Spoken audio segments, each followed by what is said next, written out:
I can't believe I'm actually doing this. But Pinkie Pie just had to jinx it. And I can't count on my so-called friends to be of any help. So it's up to me to make sure she doesn't ruin everything again. Pinkie Pie, open up this fucking door. I will obliterate this whole bakery. Well, you asked for it. Hey, wait, what's that? Oh, it's one of these letters which read themselves to you while using the writer's voice. So let's see what it says. Dear Twilight, yes, I knew you would come here sooner or later. Most likely to stop me from jinxing things again. But don't worry, I've already made sure of that. That's why I took a surprise vacation to an undisclosed location, so the bad luck I caused would follow me there. I don't know when I will return or if I will at all, but at least you'll be saved from any jinxing until then. Hugs and kisses and all that good shit. Pinkamina, Diane, apple pie sandwich. P.S. Yeah, I'm now married to cheese sandwich. I originally wanted to invite you all to the wedding. But as I knew none of you would have come, I decided to spare us the drama. Oh, Pinkie, you imbecilic buffoon. That's not how the curse of the jinx works. And besides, I certainly would have come to your wedding. Maybe just to have some cake and then leave, but still. Anyways, now that Pinkie is gone, there is nothing I can do about the current situation. How the hell will I now fill the time to make this a full-length sketch? Greetings, Twilight. Isn't this a lovely day to experience? Hi, Cozy Glow. And yeah, there have been worse days, that's for sure. Maybe for you, but my days have been nothing but pure joy since we last parted. I guess. You do seem unusually happy today. Is there a reason for that? Indeed there is. I'm currently on my way to meet Daryl Rector to strike another deal with him. Daryl who? Oh, right, that totally not suspicious guy you met during your Cozy Doll phase. Yeah, that's him. And what is that package for? Isn't it usually the director's job to bring the paperwork? Oh, Twilight, there is no paperwork in this package, just some money. Money? Yeah, money. You know, Mr. Rector is currently a bit strapped for cash, so I'm helping him out, covering production costs and stuff like that. So let me get this straight. Mr. Director has asked you for money, and you're willing to just give it to him. Sure, why not? You're seriously giving money to a guy who you had just met a few weeks ago? Mm-hmm. Whose name is fucking Director? That's right. Fuck it, I can't change your mind anyways. That's also right. Okay then, how much money are we talking about? 100 bits? Ha! Don't be silly, Twilight. Yeah, I guess 100 bits is a bit too much. I'm giving him 3,000 bits, of course. 3,000 bits? Are you insane? Not at all. Making a movie is just very expensive. I know, but that's no excuse. You simply can't give some pony you just met that much money. Especially if they're so obviously trying to scam you. Wait a minute, Twilight. You haven't met Mr. Richter, but still you're just calling him a scammer. Listen, I didn't mean to be rude. I just wanted to protect you. And again, you're judging ponies by their first impression. You might have forgotten, but despite my looks, I am far older than you, and more experienced in the movie business. So you can trust me when I tell you, Mr. Rector is a real director and does a great job. Okay, you're right. I should You have... will be in for a shock when my movie is finished and my acting career will finally have gotten started. Maybe I will even invite you to the premiere night, if not just to rub my success in your face. Cozy, listen, I didn't want to... Until then, I wish thee a marvelous day, my fellow equine. Toodles! I don't know whether I should be mad or feel sorry for her. Zoey? Zoey! Is it really you? No, I'm afraid I'm not. I'm Princess Twilight Sparkle, which you should know as a citizen of this place. Oh well, that changes things quite a lot. Listen, could you please help me? I'm searching But it doesn't make any sense. How can it be that you are a human? I don't know.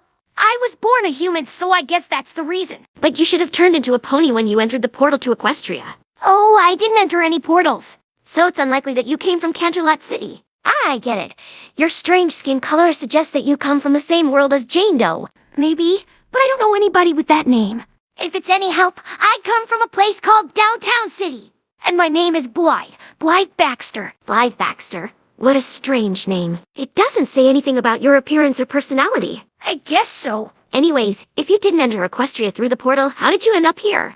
Okay, I'll tell you, but a little warning in advance. This story might sound really made up, but please keep listening until the end. Sure, it's not like I'd have any other choice. You know, I'm friends with the blue talking mongoose called Sania, who is sometimes able to use magic. During his last performance, he wanted to show his disappearing trick with Zoey and me as volunteers.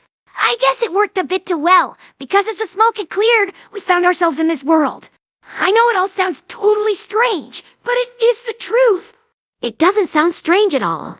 Until now, your story sounded quite reasonable. It did?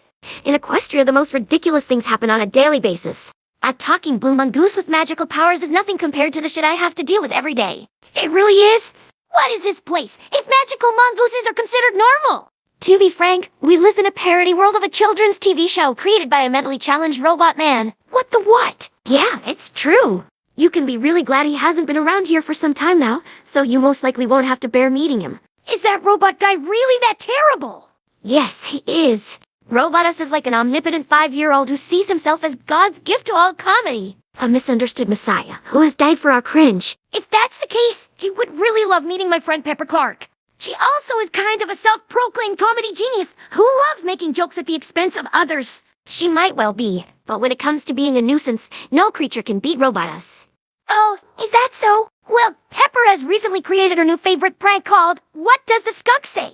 Hey, that sounds like it could have potential. What does it say? Nothing. The skunk says nothing at all. Pepper just asked someone what the skunk says to them, but before they could answer, she jumps on her forelegs and sprays them with her defensive secretion. And that's it. That is the entire joke. Wow, okay, that does sound really tedious. Right. So what does Robotus usually do to be funny? Let me think. Oh, that one time he had hospitalized one of my friends repeatedly for months on end by hurting, poisoning, or even killing her. What the prank? That's horrible! Yeah, and just like with your friend Pepper, that was the entire joke. Just for the literal punchline. Ha ha ha. Pinkie Pie's in hospital again. Okay, that really is next level nerve-wracking. And he does shit like that every time we meet. He's a real menace. Well, at least he is consequential with his running gags. You gotta give credit where it's due. Wait, I didn't mean to say that. Did I mention that he likes to use ponies as mouthpieces to stroke his enormous dick? Ha ha! Ego. I meant to say ego. And I didn't want to say what I just said again! What is happening to me? Don't think about it. It's most likely just this madhouse of a world rubbing off on you. I think the best way to cope with it is just to let it happen. You wouldn't be able to stop it anyways. If you say so. So let's get back to the main topic before we lose ourselves in pointless palaver again. You had mentioned someone called Zoey who was teleported to Equestria with you. What does she look like? Is she a human like you? No, Zoey is a dog. A King Charles Spaniel, to be precise, who happens to look just like you. Well, things like that can happen. Thinking about it, your voice does sound kind of familiar to me, but I can't put my hoof on where I'd heard it before. O-D-W-E-I. I guess you're right. Might have just been my imagination. That's short for, don't worry about... Wait, you can understand what I said? Of course. It's truly not difficult at all. But I like your way of using abbreviations. It's very time efficient. That's what I've been saying for ages. But somehow nobody seems to understand what I mean when using abbreviations. Sounds like they are the problem, not you. Now that you mention it, it does sound pretty logical. Indeed, but back to the topic at hand. After you arrived in Equestria, you somehow got split up. What happened? Right. When we first arrived in this world, Zoey and I were near a dark and scary forest. Although I'm usually pretty good at handling even wild animals, the sounds of the wildlife were a clear indication to not enter said forest. So the two of us made our way to this town. Ponyville. Yeah, Zoey and I were together for some time after entering Ponyville. But we got separated when some strange purple and green lizard guy pulled me into a dark alleyway. I'm not quite sure about it, but I think he wanted to sell drugs to me. But when I told him that I didn't have the currency of this world, he just called me a cockwombling bitch and waddled away. Right after this weird encounter, I had run back to the streets, but Zoey was already gone. And now I have no idea what I should do. Don't bother your ridiculously large head about it.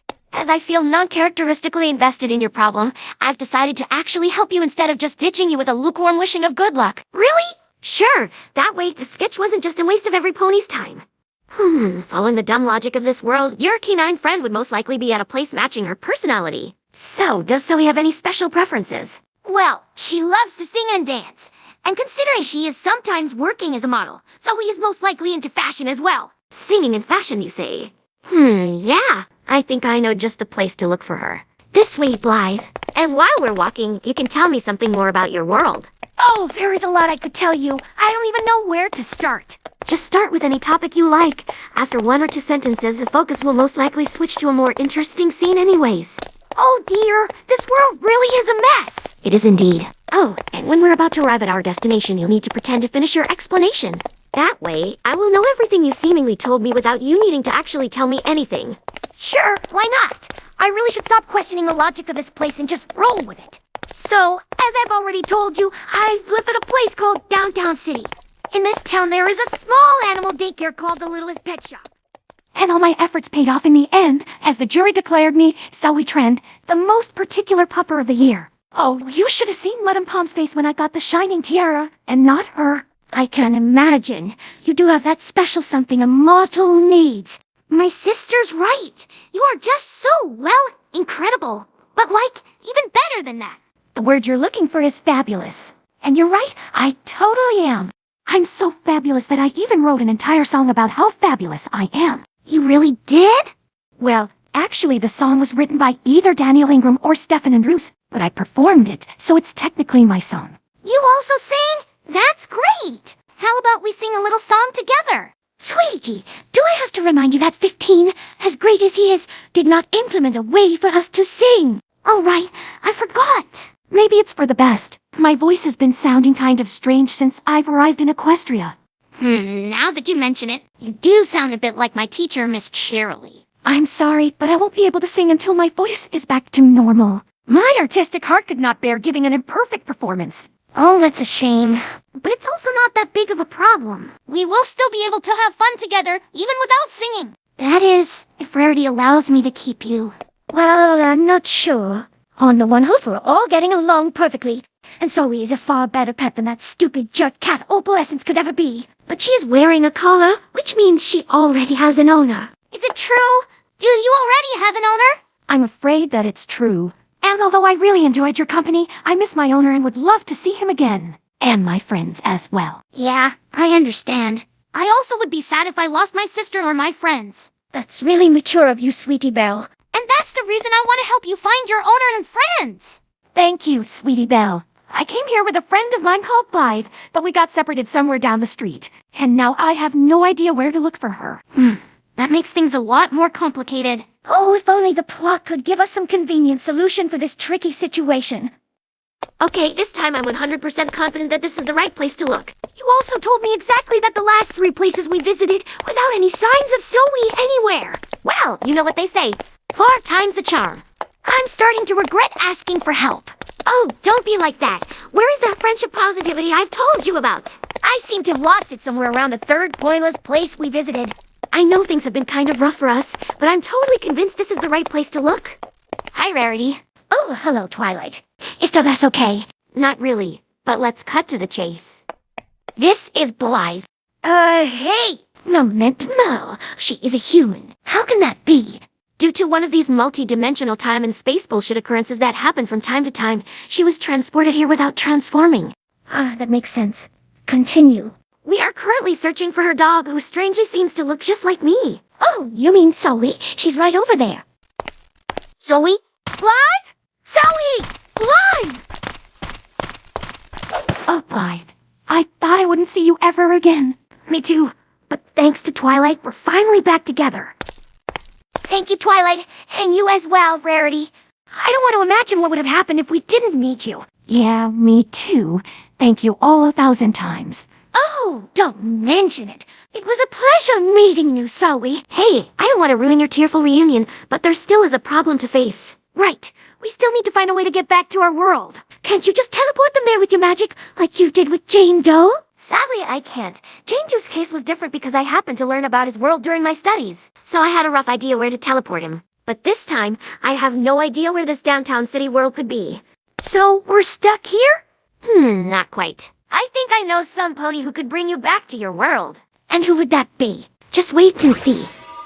Whoa, holy shit, yo, guys. It's your girl motherfucking Mixer's in the house, bitch. Who is that? And how could she help them to get back home? Just one more moment. Hear me, mortals, for I am Dementia, the great ruler of anything multidimensional. Twilight, she does know that none of us are demented, right? I don't think so. I guess it's kind of a general suspicion for her. Oh, it's you! I have a crow to pick with you, Twilight Sparkle. But first, let me fix this mess. Jumping fucktards. Looks like that's it for your girl mixers. Well, then until next time, you mofos. Don't ever do this shit again. It really isn't my job to always clean up every dimensional mess you create. I get that, but could you please listen to And while we're at it, also don't mess with the time continuum again. You're lucky your friend is an overpowered Mary Sue, because if anything had gone wrong, I would not have come to fix it. Hey, And listen to Tempor me. wouldn't have come either, for it's not her job to watch you Goonies all the time. But enough of that. Dementia is buzzing off.